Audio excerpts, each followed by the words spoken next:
ឃើញក្តាប់នេះកាត់អាត្រួយទម្លាស់ថ្មីនេះចោលទៅដើម្បីឲ្យផ្លែនឹងធំល្អ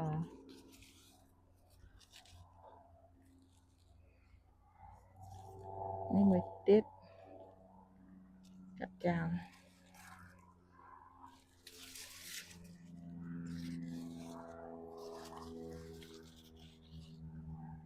នេះក្តាប់មួយទៀតណា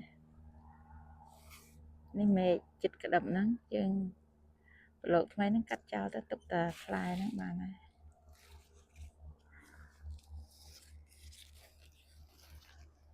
នេះក្តាប់បានច្រើនគួរសមដែរ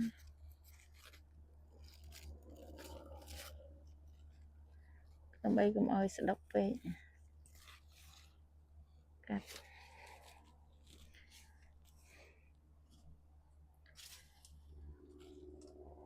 នេះផ្លែមួយទៀតដែរ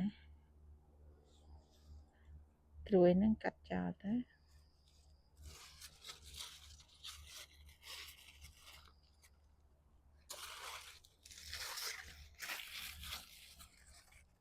កន្លែងនេះផ្លែ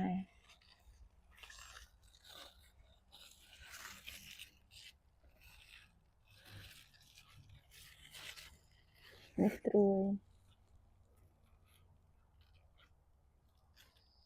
កាត់ចោលចឹងទៅទុកទៅផ្លែបានណា